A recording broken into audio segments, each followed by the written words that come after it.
McCarthy Insurance Group, serving the community for over 70 years. For home, farm, motor, life, health and business insurance, log on to mig.ie or free phone 1800 50 11 11. Probably your best call in 2024. Charles McCarthy Insurance is trading as McCarthy Insurance Group, is regulated by the Central Bank of Ireland.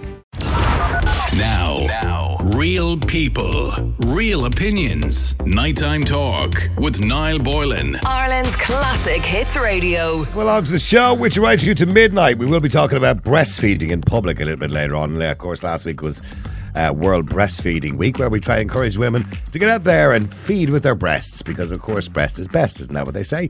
We did get an interesting message in relation to it. Somebody says, look, I'm all for supporting Breastfeeding Week, but hey, have a little bit of dignity, cover them up. I don't know if that's the way we should look at it, by the way. It's the most natural thing in the world, etc., etc., etc. We should be encouraging it, not telling people to be ashamed about it. Anyway, we'll also talk about fireworks and bonfires. Of course, fireworks still illegal in Ireland. Up to €10,000 fine if you get caught with them under the Firearms Act. Whereas you can drive 50 miles up the road and buy a box of them and set them off and do whatever you want. It kind of seems quite bizarre, but then again, maybe you agree they should remain banned, and also we should take a hardline approach on bonfires. After all, they are quite dangerous as well. I'll be talking to Estelle Birdie later on as well, who is a feminist and has written a wonderful book, and we'll be talking to her about that. By the way, we also must remember, of course, today is the first year's anniversary of the conflict in Israel and Gaza. And a lot of people, including AJ, said to me today, do you want to talk about it? And I have avoided purposely talking about it. And the reason I avoid talking about it is we remember all those people who died on October 7th. And we also remember all the people who've died since. On both sides, by the way, on both sides. And the other countries that are now involved as well in that particular conflict, which is only escalating and getting worse and worse and worse. And when it comes to the conflict, I don't take sides. And I purposely don't take sides because I'm against war in general. The same comes to Ukraine and Russia. I don't take sides. I don't believe we should fund war. We should fund humanitarian aid. But I never believed in funding war. I think war is a pointless exercise. I've always believed it's been a pointless exercise. It just causes division and hatred. And I don't get involved in the conversation because no matter what you say and no matter what I say, somebody will disagree with any point I have to make. And I understand that, by the way, because everybody has their view in relation to the historical content of what happened. But that's just the way it is, isn't it? But no matter, every single innocent life that's lost is an unnecessary life lost. Every single child that dies, every single person that has been kidnapped, everything that has happened is unnecessary. It's all in relation to power, land. For what? Human life is worth more than that, isn't it? Anyway, I'm not going to get into it, so I'm not going to be dragged into the conversation. But the one thing I will say, by the way, is there was a video, and I know people are quite passionate on both sides of the argument. There was a video going around in Dublin during the week where a protest of people who were obviously on the Palestine side of the argument were marching down the centre of Dublin shouting, bomb them and take them to the ground and all this kind of thing in relation to Israel. And I disagree with that intensely. No matter what your feelings happen to be, you don't call for the death of innocent people. That is just not what you do. Doesn't matter what side you happen to be on. Anyway, listen, we'll get around. No, we won't get around to it. I was going to say we'll get around to it. We won't get around to it, so please don't text in about it. But all I'll say is we do remember the day, of course, when the conflict started. And unfortunately, the conflict is only getting worse, and we see that in the news on a nightly basis. But first, the number of reported incidents of antisocial behaviour on Dublin Bus seemingly has doubled since 2019. Now, obviously, the population is increasing. Dublin Bus, I'm sure their capacity has increased over those last 5 years. So this has kind of prompted them to put security guards on board Dublin Bus services from today. And it will be trialled first, and if it's successful, it'll be rolled out in a permanent arrangement. Now, the Safer Journeys team, as it's been named, will complement existing safety measures, such as onboard CCTV, driver training, and close cooperation with An Garda Síochána. It's been branded as a critical step in making public transport safe for everyone. So is this a necessary move? Is it really that unsafe on public transport? Or is it more like, taking a sledgehammer to crack a nut? Could we do things differently rather than having this bold step of having security men on buses? In nearly all major cities that I've visited anyway, there has been security on public transport. So it is something that is done worldwide. It just hasn't been something we've had to do in this country. Because up to now, well, certainly up to the last few years, Ireland, Dublin, Cork, Limerick, Galway, our cities have been relatively safe. I mean, you'd always get the odd incident, the odd drunk acting the fool on the bus and the odd clown. But more recently, we've seen more serious incidents like people with machetes. So, realistically, do we need this? And I suppose the question I should really ask is, if we're facing this kind of situation where we have to take such a bold step, do you feel safe? Like, I don't know when the last time you were in the city was. I was in the city centre on Saturday night. Do I feel safe? Do you know what? No, I didn't actually. I was kind of walking from Delir Street over to Fleet Street, and I had a bag on my back, so I had a bit of gear with me, and I have to say, I was conscious of my surroundings constantly. Now, that being said, it was Saturday night, and you have a lot of drunk people all through Temple Bar, etc., etc. So you're conscious of that somebody's going to kick off or start a fight. And by the way, sure enough, I came out of the car park on Fleet Street, and there was a mill in the middle of the street where there was a lot of people kicking 7 shades of shite out of each other. But in saying that, generally speaking, do I feel Dublin is a safe city? I don't know if it's any less safe now, because I try to avoid the city centre. So I don't know if it's any less safe now than it was, say, 15 or 20 years ago. When I used to work in Club M, for example, I used to come out every single night, and there'd be people kicking 7 shades of shite out of each other in Dame Street as well, or down on the quays there, down by where you two used to own that nightclub down the Kitchen, is that what it used to be called? Down that direction. They used to be kicking the shite out of each other there as well, in the middle of Temple Bar around the square. There'd be always fights in around there too. I mean, relatively, I don't think it has changed too much. Yes, there's more people. But do you feel unsafe when you're walking through Dublin or Cork or Limerick or Galway or wherever you happen to live? Do you feel unsafe? So much so that we now have to put security on the buses, on public transport. Maybe you can give me your experience of public transport as well. What has that been like? Let us know. The number is 087 188 0008. That's 087 188 0008. Is this an unnecessary step, maybe? I don't know. Jessica, hi, how are you? Hiya. Jessica, is it a necessary step? I think it is, yeah. Like, I try not to go near buses at all. I try not to go near the Lewis at all. I try not to go near town in general. Last time I was in was Saturday for a play. We went for the matinee one because I was like, I'm not going for a 7:30 show, coming out at 10:30 and not getting home then. So later on, I'm not doing that. Like, the fact that I had to say I don't want to go to a night show for something. I'd rather go to the matinee afternoon so it'll still be bright out and everything. And you think you've less chance of being attacked randomly when it's daytime? Well, not even that. Like, but it's just, I don't know what it is, but once it gets past a certain hour, especially in Dublin city centre, it's like all the weirdos and everything just comes out. It's like it becomes the witching hour or something. Yeah. You know that way. No, I know. And there was an article last year where they put Dublin in the top 10 of the most unsafe nighttime cities, which is not a good reputation to have. I don't want to call it unsafe because, like you said, like the world in general hasn't really changed that much by our population getting bigger. It's not that it's unsafe. For me, it's the fact that it feels uncomfortable. Do you know, like, I wouldn't say unsafe is the word. I feel the city centre is getting more uncomfortable. Like, there's not a good energy about it. There's not a good kind of vibe. Like, obviously, even if it was like all sunshine and rainbows here, like you said yourself, you'd have your odds, 1 or 2 bad apples. But it just seems like they're just getting more and more by the day. There's nothing worse than, and as I said, when I walked through the city there on Saturday night, there's nothing worse than that feeling that you're kind of looking in every direction as you're walking, just keeping an eye out, to see if something kicks off beside you. Now, don't get me wrong, it was very busy, obviously, but I don't like that feeling of being conscious. In your own home city, like, you shouldn't feel like that. I was over in Manchester in June. I felt as safe as a house. I don't know why. Even though I'd never been there before in my life, I said to Kira, like, why do I feel 10 times safer here than I do at home? But that shouldn't be the case. Well, Manchester, by the way, could be equally as dangerous as Dublin, I imagine. I imagine so. Just like Liverpool or Birmingham. It was probably just me being naive, but I don't know why, but I just felt it was it wasn't as kind of strained as it is over here. Well, the one thing I did notice, by the way, and I walked from Delir Street over to Fleet Street, which wasn't a long walk, to be honest with you, 10 minutes, like, literally. I didn't see any guards. No. That was one thing I did notice. There was no guards. Now, maybe it was just my luck. The only ones I saw were the ones that you would regularly see outside the GPO there. They were the only ones I seen. And even then, I think it was about 2 or 3. Yeah. And Temple Bar was packed, with the usual, tourists, mainly English tourists. I heard a lot of English accents, people over for the weekend, whatever, and everybody was pissed. You know what I mean? Don't you know, doing the pub crawls and whatnot. Yeah. But generally, as a woman, by the way, does it make you less safe as a woman? Oof. I don't know, because I don't want to use my sex as almost like a this is why we're at risk card. You know what I mean? Like it shouldn't matter whether you're a man, woman, whatever, like penguin, whatever. Like no one should be getting attacked for whatever it means. You know that way? Yeah. And then with the bus, like just when it comes to the buses, then it just you just get the undesirables on it.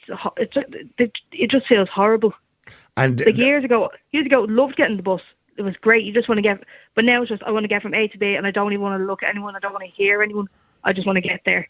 Like I feel like we're slowly turning into like the London Underground type thing, where it's like you don't say hi to anyone, don't look at anyone, just keep your head down and keep yourself to yourself. That's sad, isn't it? That kind of way. Yeah, it's sad when it gets like that. It is. No, it is sad. It's horrible. But here's the thing: when I was a kid, they always had the conductor on the bus. So you had the driver and a conductor, and there was never any trouble because the conductor was walking around the bus constantly. So if anything kicked off or anybody was getting smarty, he'd throw them off the bus. So it didn't happen. Whereas that can't happen now because the driver's too busy. That's far from the case now. Yeah. So, and the abuse the poor drivers get, and you probably see the posters and the ads everywhere recruiting for drivers. I would not drive a bus for love nor money if for the abuse they get off people for the slightest of things. I couldn't do it. Yeah. I honestly couldn't do it. I remember getting a bus back from Finglas, and I only had like one earphone in, so I was kind of just like half listening to the arguments. And it was a woman, and she was giving out saying like, "Oh well, I don't have my leave card. I don't have any money on it."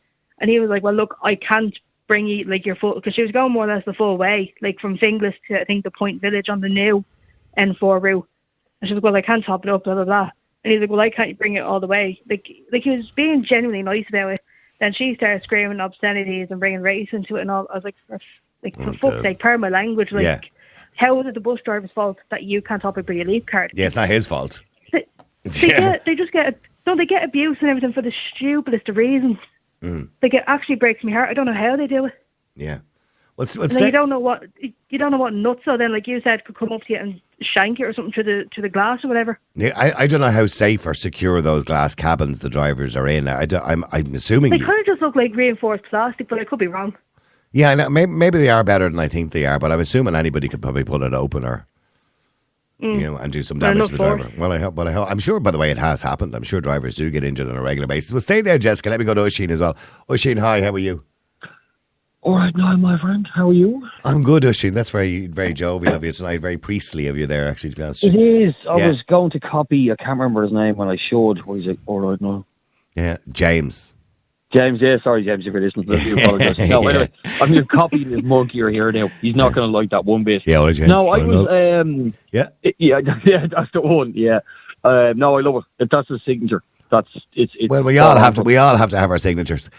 Oisin, I don't know what yours is. Oisin, do you venture into the States? Into the States, I was going to say into the city that much. Do you venture in every now and again? No, I do, and I've got to be honest with you. Like, I did security for years. My head's always on a swivel, always. It doesn't make me better than anybody else. What I mean is, you can always spot the scobies. You can always spot the scum. Yeah. But I have one of those faces on me. If you ever met me, you'd know what I'm talking about. I have a face on me, and it's not intentional. It just says, "Stay the hell away from me." By the way, a bus driver friend of mine has literally just texted me, and he said the glass screens are not worth a shite. They're not. No, they're plastic, and behind the door, it's only like a metal latch. Yeah, they're plastic. And actually. if you want to, you can pull it open. You can literally rip the thing open and grab the driver. You know. Mm-hmm. But now, if you look at the States. Look, I know, or even Australia, France, Germany, again, probably not a good example, they all have transport police. All of them. Yeah. For this very reason. And I was working down in Tralee there for the last 5 days, and I was getting the train home from Tralee to Mallow, so you got to change the train. And all the way up, there was notices. Now, the trains are now covered in CCTV. It's the same as the bus, right? So it's every, say, half an hour, 20 minutes, there's an announcement saying there's no alcohol on Irish Rail. And one of the carriages down behind me was G. I was in C, and that was the quiet carriage. And loads of people were on there. They were playing loud music, no headphones, none of this. You know, they weren't listening. So this huge. Now, I don't care if he's Irish, he's Lithuanian, he's Polish. I don't care. This guy was huge. I mean, huge. Not intimidating, just huge. And they had another female with him, and she had the Irish Rail Security high vis on her. And it caused such a commotion, they were down. They sorted it out. 2 guys were turned off the train in Mallow. Yeah. And your man eventually came back up, and he had, I think, about 2 plastic bags full of cans. So even if you wanted to pull out a can, you might get away with it. But I'll be honest with you, I doubt it. So I didn't know. So Irish Rail have security on, do they? They obviously do. They do, yeah. I've been on quite a few trains and now, the Lewis have security. Mind you, the Lewis really need it, I'm going to be honest with you. They do, and in fairness, the Red Line and so on. Oh, yeah, well, they do. Yeah, I was on one there on Saturday afternoon or Friday afternoon, but I was on it once or twice before. I'm not a regular user of the Lewis, I'm going to be honest with you, maybe 3 times in the last 5 years. No. But the last time I was on it, these 2 kicked off a fight behind me, and it was over who had the most amount of methadone. Oh, I remember you talking about it. Oh, you got more than you. Where'd you get your methadone? And there was a murder in the back. Yeah, murder behind me of the methadone. Anyway, so and I believe that's a regular occurrence on the Lewis, which is pretty sad. Scumbags. Yeah. Simple as. But genuinely, Dublin bus they could use. Because I remember those days with the conductor where he'd come on, he had the strap over his neck. That's right. He used to pull down the lever and he'd give you the print ticket. And he'd take change off you. Yeah, he'd put the bus roll in and he'd wind it. That's correct. Yeah, I know. I'm old enough. Yeah, because remember you used to stand at the bus stop we used to stand at the bus stop when you were a kid, and when the bus would stop and the conductor would look out, you'd go, "I need bus rolls." Where are you going? No, and he'd show you out an L bus roll. We thought it was great to get a bus roll because you get the Yeah. But that's what I said to Jessica. When the conductor was there, he was technically security, because if anybody started being smart or start smoking on the bus or whatever, he'd chuck you off. No, he would, in fairness. I'm old enough now to remember those back days. in those days. You know? Yeah, well, Jessica. It was respect. Yeah. But in fairness, I'm not being sexist here. When I say big woman, I don't mean what everybody's going to think I mean.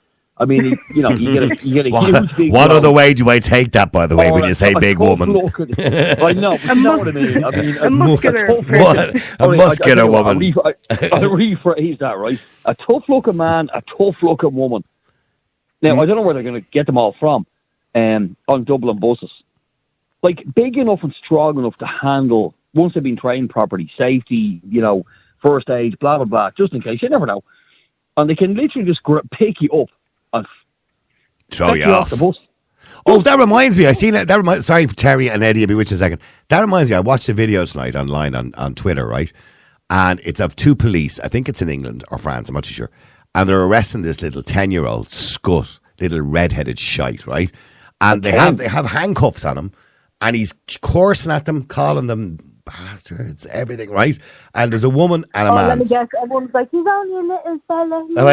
So anyway, I tell you. So the abuse and the language, and he's calling them names and everything else, right? There's a female and a male police officer, right? Kind of smaller female, right? So he turns around, shouts something straight into her face, and then spits at her, right? And she gives him such a slap across the face. Fair play to her. And the amount of people saying, "Oh, she'll be done for assault," and I'm going, he deserved it. My argument is, if his father had done that to him years ago, he wouldn't behave in the way he's behaving now. No. In fairness, at 10 years of age, my foot would have been up his arse with the proper amount of force. But here's it. But this is the problem nowadays. There is little or no discipline, right? But getting back to the streets being safe. So, Oisín, generally speaking, do you think? Because obviously you live in Dublin. Do you? I mean, would you walk through the city centre on a Saturday night? Would you feel safe? Honestly, I've never been attacked. I've got that one of those faces on me that my head's always on a swivel. And I just have that face to me that says, "Stay the hell away from me. I'm not interested." And do I feel threatened? No. And I'm not speaking as a man to a certain extent. No, I've never been attacked. When I was doing security, I got attacked. I got shot twice and got stabbed and everything. Oh my God! Oh no, genuinely. Yeah. He kind of just says that so blasé. I got shot twice and stabbed. Oh, seriously. But I'm not making a big deal out of this. Yeah, I know. I got. By the way, I got a shotgun pointed at me twice in my life. Was it real? Real, Or yeah. was it an Well, no, airsoft? real. I was manager. No, you cannot be- I was manager of a shop up beside the forecourts. It was a newsagents, and I was manager of a shoe shop. And on 2 occasions, we had an armed robbery. And the first time was a double barrel, a sawn-off shotgun. Yep, you can tell Pointed away. straight at my chest, and it is God. terrifying. Absolutely. You just But your backed away. man said to me, he says it was a Saturday, and I said, lads, there isn't much money in the till. I'm not going to lie to you, but there's loads of cigarettes here. You could sell them. And I said, do you want me to get? and he says, do you know what he says to me then? He says, I want you to go into the Jacks now and stay in there until we're gone. Don't worry, lads, I'm not coming out. You're grand. 3 bags. In fairness, No point being a hero. You know, You know?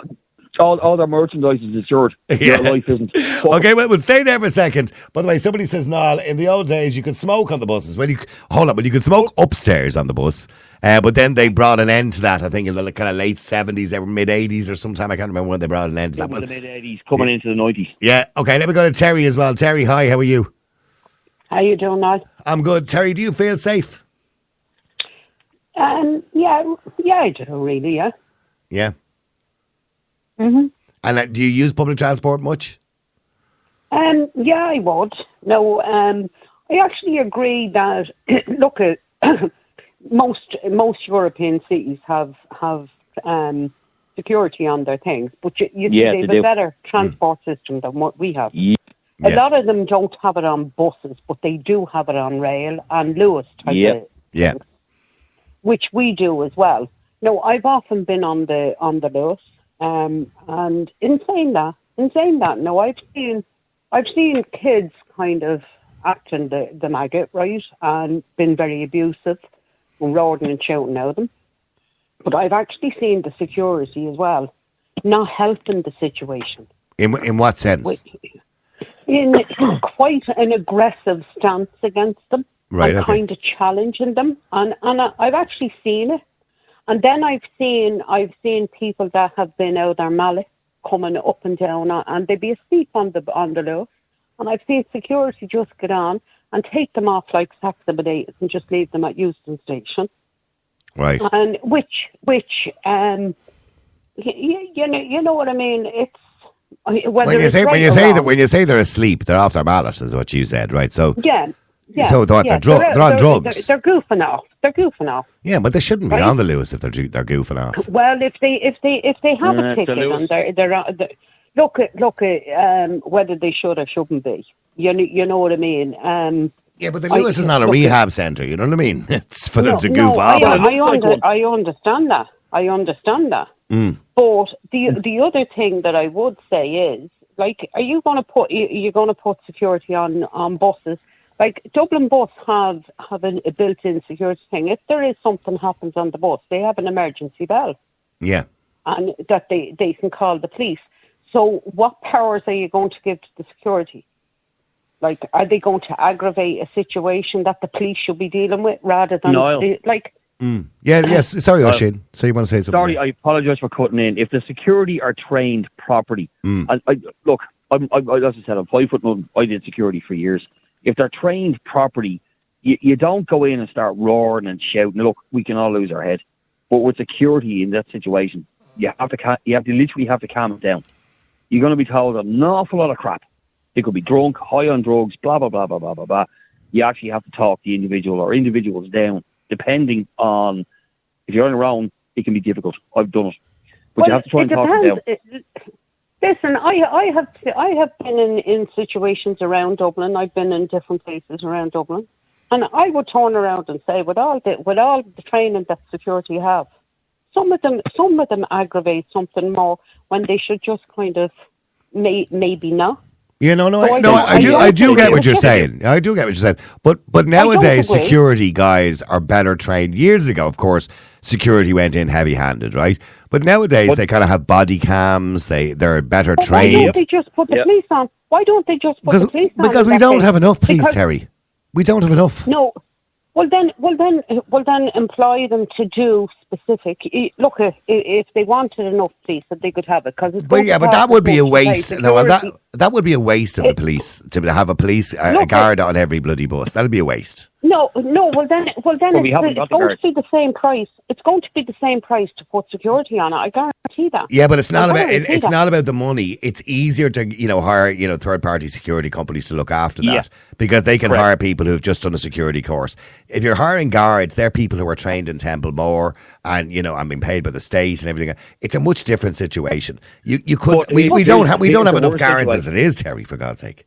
But come here, let me tell you, if the situation needs a police, why have security and then have the police? Why don't you just pay for the police? Well, I suppose the idea of security is to nip it in the bud before it happens. Do you know what I mean? If somebody starts getting thick or two lads start a bit of a fisticuff on the bus, you just chuck the two of them off. There's no need for the guards to be there for that kind of thing. That can be handled by security. Go ahead, And in fairness now, if these guys have been trained or if they've been in this industry for years, they can identify this, genuinely speaking from experience, straight away.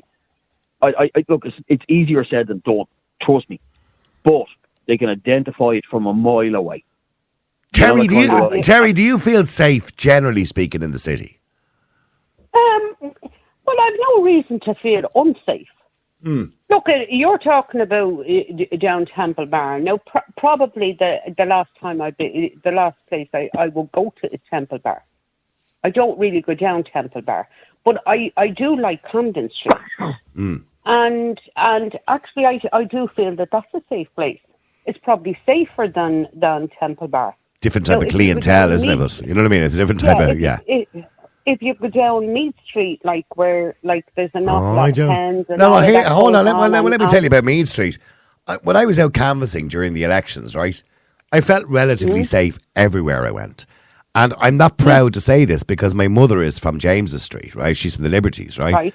But I have never seen so many people strung out as I've seen on Thomas Street and in and around Meath Street and in and around that area. I don't think it's that safe. Talking to themselves. Yeah. Strung out of their heads, Terry. Yep. Yeah.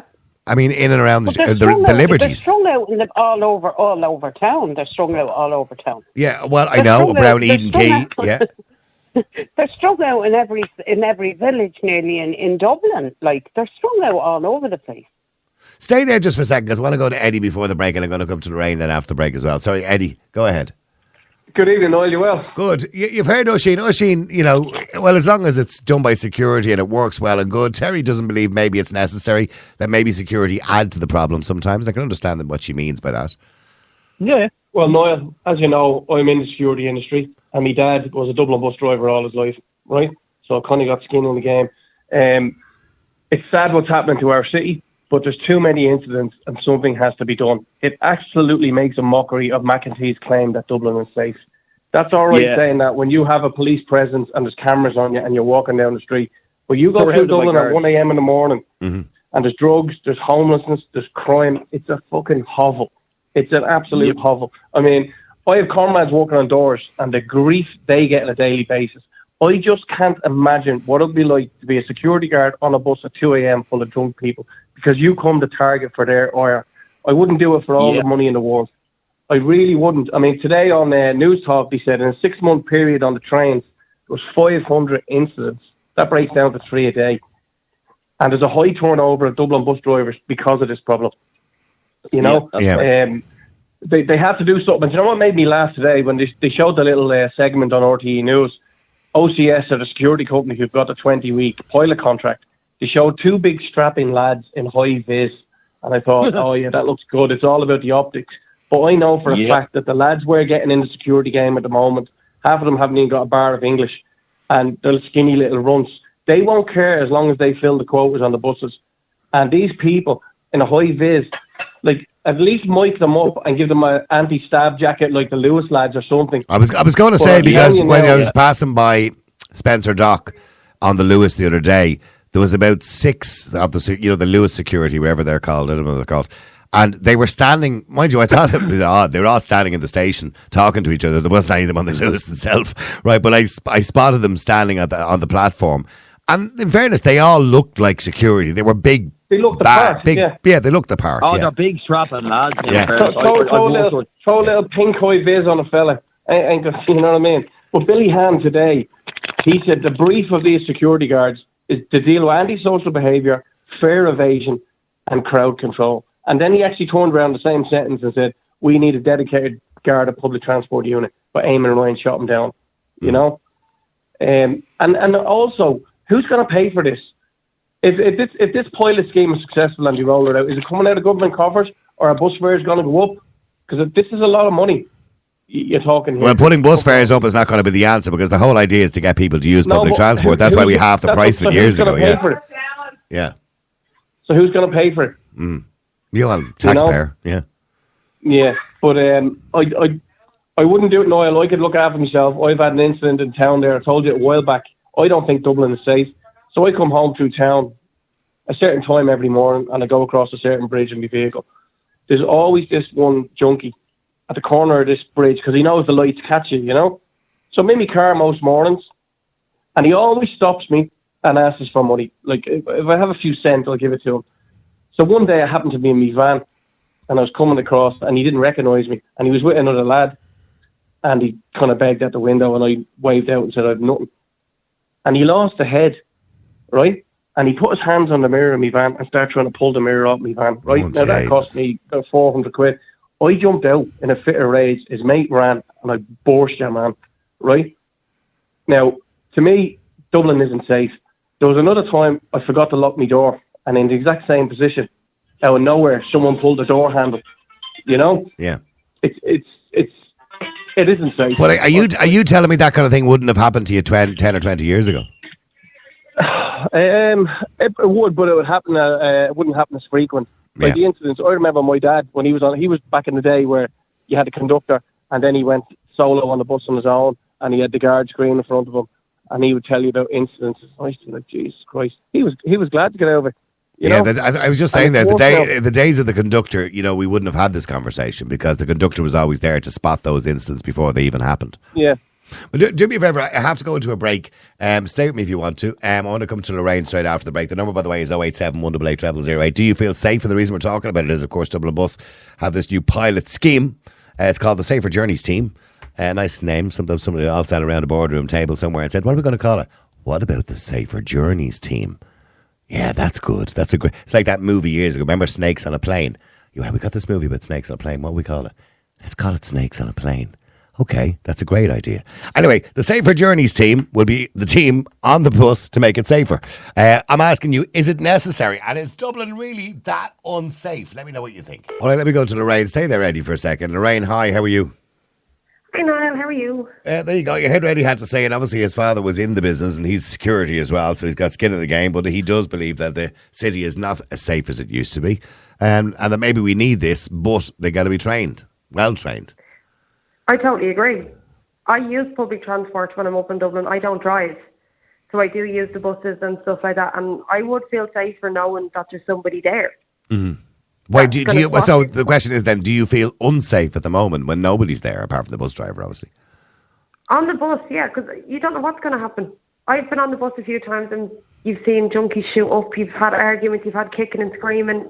I would feel safer, but they do, as Eddie said, need to be trained properly. Mm-hmm. You can't just stick a 20-year-old kid that's just come out of learning about being a security guard and stick him on a bus and expect him to know what he's doing. Yeah, but that's what's going to happen, isn't it? Yeah.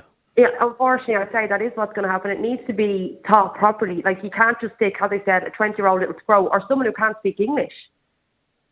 Or, like, you know, that sort of way. You need to train these people properly and bring, like... I agree with you, by the way, and see, you'll be called racist for saying this, but I agree with you. It's like any other business where you're dealing with the general public. We're in an English-speaking country. And when somebody doesn't speak English properly, particularly in that situation, it can be more aggravating. Exactly, you can get more aggravated. The person they're trying to deal with, and I just think if you can't speak fluent English, it could just aggravate the situation more, especially if somebody's drunk or if there's no reason with that person. Mm-hmm. I just think, I'm not being racist, but I just do think. No, I agree with you. When you're when you're dealing with the general public, it should be part of the experience of the job that you, in an English-speaking country, that you must speak fluent English. It's common sense. Exactly, and it could just aggravate the situation. As I said, you know yourself, there's no reason with a drunk person. So, by the way, when you go into town, leaving aside the public transport that you've now told me you don't feel too safe on because things kick off on a regular basis, when you're in the city, do you feel safe? Well, I maybe this sounds sexist, but particularly as a woman, do you feel safe in the city? There are certain parts of town I will stay out of. I won't go up near Meath Street. I won't go up near James's. I won't go up that side or even Quay. There's certain parts of Dublin City I will not go near. But there is certain parts I'd have no issue walking down on my own, or I know I feel safer that side of the city. So thankfully I've had no experience, any bad negative experience in Dublin City. What's actually happened to the Liberties, to James Street, Thomas Street, Francis Street, all those that area? What's happened to it? Because as I said already, when I was out canvassing, it was the only part of the city I didn't feel safe in. And when I say I didn't feel safe, I was being cautious, obviously. I didn't get beaten up or anything like that. But it was the only... No. I just didn't feel... like, every corner, there was somebody off their box. You know what I mean? That's what I mean. That's where they seem to congregate. That or Eden Quay. It's just... No, you don't feel safe up around there. As I said, thankfully, I've had no bad experience in Dublin City. But as you know, my mum did. My mum got held up by a junkie with a needle at her back. And she's 66. I remember you telling me that. Yeah, and she got held up with a needle at her back at 2:30 in the day in broad daylight. But that was in O'Connell. That was going to say that was beside O'Connell Street, yeah. Yes, that was on Bachelor's Can I tell you a story there, Noel? Yeah, Eddie, go ahead. So this is a damning indictment of how bad Dublin is. My mate's a taxi driver. Now, he's about 60 now, right? He will not work nights anymore. He goes out at 6 in the morning till 6 in the evening, 12-hour shift. And he says to me, I can earn more in a 4-hour night shift than I will all day, but I will not go out at nights anymore. What does that tell you? Yeah, but no, if I was a taxi driver, I wouldn't. Because I remember, but Eddie, this goes back a while, because I remember even, when I was DJing, right? I remember coming out of the plaza at night in Tala or, Club M in town, going through, coming down onto the quays there, when you drive down onto the quays from Fleet Street, right? And as you're driving slow, young ones, girls in particular, they'd be pulling the hand of the door of the car trying to get in, locked out of their head. You know what I mean? And he'd be terrified. And if he's not doing this, how many other people are afraid, probably in their later years towards retirement as well, probably thinking, no, I'm not doing that. Because you know yourself now, you go into town, you try and get a taxi. It's impossible to get a taxi at 2 a.m. now because not enough of the lads are going out at night. It's literally impossible to get a taxi at 2 a.m. in Dublin. You'll have a long wait. Mm-hmm. That's the way it used to be back. That's the way it used to be back in the 90s too, but that was for different reasons because they didn't have deregulation then. Sorry, Lorraine, what are you trying to say? I'm just saying the whole thing has changed in the past 20 years for the worse, unfortunately. Nobody feels safe in that city anymore. As I said, there are certain parts of that city I won't go near. I'll steer clear of it and just not go near it because you just know. But I just think it's really sad that we feel like that about our own cities, isn't it? It's so sad and it's horrible because Dublin was a thriving, beautiful city. A friend of mine goes to, she's a theatre goer, right? And whatever theatre she goes to, she books a hotel beside it and she comes straight out of the theatre and into the hotel, has a few drinks and then goes to bed, rather than try and make her way home at midnight, Mm-hmm. Books a hotel because you just feel safer. God, that's an expensive hobby, isn't it? You know what I mean? Don't get me wrong, 200 quid to avoid getting beaten up is probably worth it, but however, it's still an expensive hobby to be doing that kind of thing on a regular basis. Let me go to James as well. James, hi, how are you? How's it going, Noel? How's it going, James? See, that's your signature, James. James, are people exaggerating the situation here? No, to be honest, no, I'd avoid the city centre at all costs. Like, personally, I wouldn't feel too threatened, but it's not a pleasant place to be. It's just freaking, from the drug addicts, to people drunk, to the drug deal, and to just the general antisocial behaviour. Sounds like the village of the damned, the way you're painting it there. Well, it is not. If you go around any of the, let's say, popular parts of the city centre, around O'Connell Street, Henry Street, Mary Street, O'Connell Street's a kip. Let's be clear about that. And it shouldn't be. O'Connell Street should be like Oxford Street. It should be like the Champs-Élysées. It should be something we should be proud of. The capital city, the main thoroughfare. But it's a kip. It's full of, I don't know, takeaways and casinos and all. Is the casino still there with Dr. Quirky's? I don't know. Yeah. I mean, it used to be a beautiful street, full of expensive jewellery shops and cinemas but now it's just a kip, full of drug users and, takeaways. But anyway, go on. I just say the general atmosphere of the city centre, like, it's not a place where you can feel relaxed. You kind of feel like you're watching your surroundings. Well, personally, I would too. Yeah, no, I did on Saturday night when I was walking through it. I felt I was watching my surroundings all the time. Yeah, like, I know, to be honest, like, I wouldn't be, let's say, the first choice of someone who's looking to mug someone or something. Like, I'm 6 foot, fairly well built to a degree. I wouldn't be an easy target, let's say. Probably an older person or a female or something would be higher on the list, but you definitely just have a kind of a sense of awareness. It's not a pleasant place to be. I don't like going in there to even have a few drinks with friends. I avoid it at all costs. To do Christmas shopping, I brought the kids in there about 3-4 years ago to do some Christmas shopping. And I say about after 2-3 hours, the eldest daughter turned around and said, "Dad, can we get out of here?" No, but drunks now, absolute pissheads all over. Henry Street, Mearley Street, not a guard in sight. The place was just filthy. Literally, like, just the ground was scruffy. You could smell piss as you walk past corners and stuff. It was a bad experience, not something that you don't want to experience at Christmas time. No. When you're supposed to, go in and experience the atmosphere and enjoy the life. Yeah, and the same the other night when I was there was a lad on the corner of Fleet Street and, is it Westmoreland Street? Yeah, Fleet Street and Westmoreland Street, there at the bank, the Jeep. And he was standing in the middle of the pavement having a piss. With his lad out, like, just having a piss. Like, I mean, who does that? You know what I mean? They don't care now. That's the point. People who don't fear punishment now. Well, there's no deterrent in the city centre now. And that's ultimately it. Like, do we need security on the buses? Is this a good idea, do you think? Or is it a sad case of affairs where we've come to that point where we feel we need security on all the buses? Well, to be honest now, I can only say from anecdotal evidence, right, from my own position, and especially the women I know in my life, more so than myself. Like my sisters, like the brother's partner, etc. Even my own partner, her sisters, like, they always arrange a lift home. They would never use public transport, particularly at night time, going in or out of the city centre. They just don't feel safe. They don't feel safe waiting around the bus stops, walking to the bus stop, getting on the bus, just like with the drunks and the drug addicts and just the general people that use the bus, know. They wouldn't really feel safe. So I think, like, the security is the right move, unfortunately. It's got that bad. Yeah, I noticed the other day that when I was on the way back on the Lewis, back to where I was going the other day, it was about 5 o'clock in the evening. Or no, it wasn't. It was televised about 3 o'clock. And the Lewis was jammed. I mean, I'm talking about bumper to bumper, right? But we were kind of standing there, holding onto the leather strap thing, and you're kind of right beside there's people all around you. And some young one behind me said, "Someone's standing on me bleeding toe," right? And I said, "It's going." And you could feel the tension. You just knew something's going to kick off here any minute. I wouldn't like to be in that atmosphere every day. And I know people have to do it, but I just wouldn't like to be in that atmosphere. And the last time I said I was on the Lewis, 2 of them started fighting behind me over who had more methadone. So, yeah, sorry, Eddie. Do you remember the Dublin riots last year? Yeah. So the weekend after that, my mate was over from London, right? And he's over with his missus just on a break. He booked it well before the riots. So we came over and I went into town to meet him. And he went, "Geez, I feel so safe. This place is great. There's coppers everywhere." And they were everywhere. And I said, "That's because of what happened last week."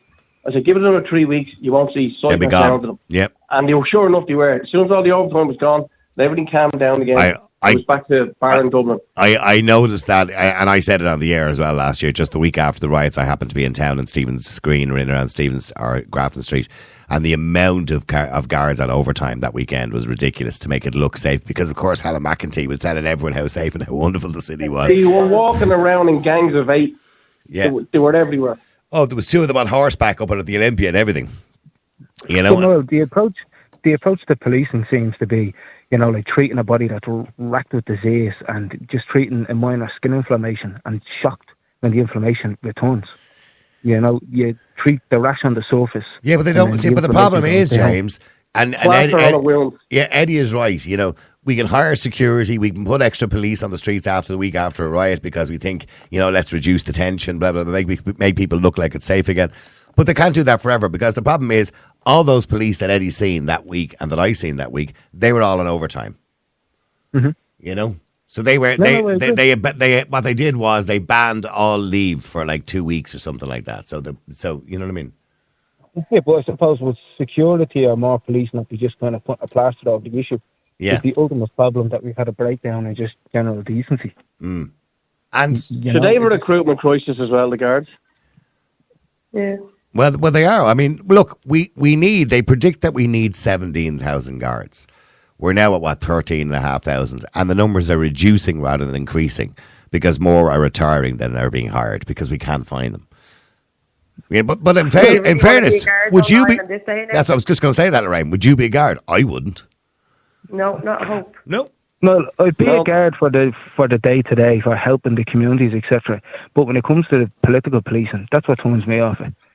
I wanted to be a guard, especially when I was younger, but we're seeing how the guards reacted, like during the evictions, and then you're seeing them. The water protest, I suppose, was a big one. Yeah, the water protests, and then you're seeing how they treat the people at the refugee centres now. Honestly, I couldn't do that to Irish people. I honestly couldn't now. I couldn't bash them over the head with batons. I couldn't mace them when they're just standing up for their, let's say, democratic rights. I really couldn't now. And I genuinely think that's probably one of the main driving factors of why they can't recruit people. They can put out the spin of the pay isn't nice and it's anti-social hours, etc. But they never talk about just the general disgust that the average Joe has for the police now, the way they've acted over the last decade. Can I make a prediction, Noel? Yeah. Make your prediction, Eddie. Go on. I will say that after this 20-week trial, this will be made permanent. What do you think? I imagine it will be, yeah. You reckon, yeah? Yeah, but should not spend their own money, you know what I mean? If they're spending taxpayers' money, of course it'll be made permanent. Sorry, Lorraine, you were saying you wouldn't be a guard. How could they improve it to encourage more people to be guards? I get the point James is making. I don't want to be part of a division in society either. So for that reason, I probably wouldn't be a guard. But there's other reasons I wouldn't be a guard. I wouldn't put my life in danger. Sorry. I know, I'm too selfish. Yeah, I'm the same. I'm way too selfish. I'm enjoying my life too much to be putting them in danger for everybody else. And I that sounds weirdly selfish, but you know what I mean? I don't think you have an obligation to put your life in danger, no. Yeah. But I wouldn't like my wife to be sitting at home, or my husband to, if I was a female guard, to be sitting at home wondering, am I going to come home that day? You know what I mean? That's not the type of job I want. No. You know, it's bad enough that I've had 3 death threats in this job alone. You know, in 15 years, I've had 3 serious death threats. That's been bad enough. Is that all? Yeah, that's all. And by the way, here's the thing, right? The funniest one, when I say the funniest one, the last one was a voicemail. And I must get some legal advice. Oh, you remember that? See, can I play it on the air, right? And because I still have it. But your man rings up and says he's going to put a bullet in my skull, right? And all this kind of thing. And I'm watching you and I'm getting you followed home every night. And I know where you live. And he mentioned where I lived and all this kind of thing, right? And I'm going to put a bullet in your skull, right? So I got on to the guards. We gave the guards the recording, gave the phone number. And the guard came back to me and says, we think we know his voice. And I went, all right, he's such and such a baddie, right? And I went, oh, okay. So he says, what do you want done? I said, I want him charged. It's threatening behaviour. He's threatening to kill me. And he goes, he might have been just having a bad day. And I said, what? So he says, we'll go and have a chat with him. We know where he lives and we'll get back to you, right? I haven't heard from them since. How did he find out where you lived? What? How did he find out where I lived? Yeah. I don't know. I suppose it's probably easy enough, isn't it? I don't know. You know what I mean? But if you were somebody of importance, Noel, that would have been action, you know? Oh, well, that's what I'm saying. I mean, within 24 hours, the guy that threatened Simon Harris, or the girl that threatened Simon Harris is arrested. The guy that threatened Mary Lou was kind of arrested within 48 hours.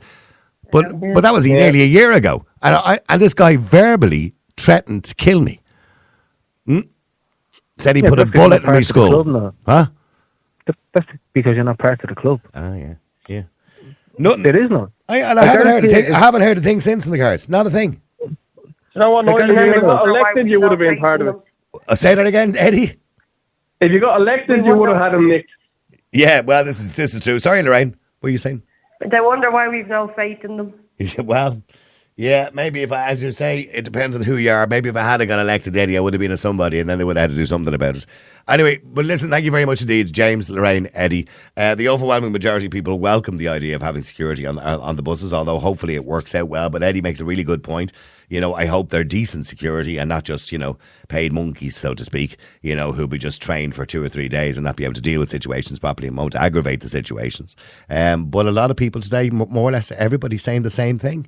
which is really sad to hear about our own cities, that we don't feel safe on public transport, that we don't feel safe in our own cities anymore. It's a sad state of affairs. After the break, by the way, last week was International Breastfeeding Week. Yeah, there is such a week, by the way. And encouraging women to breast, or breast is best, isn't that what they say? But we did get an interesting message around it by somebody who said they feel uncomfortable with the idea of people taking their breasts out, from Catherine. I'll read it out after the break, by the way. And she said, she's no problem with breastfeeding per se. And absolutely, people should do that. But hey, have a little bit of dignity, Let's not see the nipple, because that's the worst thing that could possibly happen. You actually see a real live nipple. But, I suppose there are lads in particular who would tell you, if it happens in a restaurant or a bar or whatever, then it can be a little bit uncomfortable. You know what I mean? You don't know which way to be looking. Okay, let us know what you think, by the way. The question we're going to be asking you is she right to suggest women should have a bit of decorum when they're breastfeeding? The number is 087 188 0008. Now, real people, real opinions. Nighttime Talk with Niall Boylan. Ireland's Classic Hits Radio.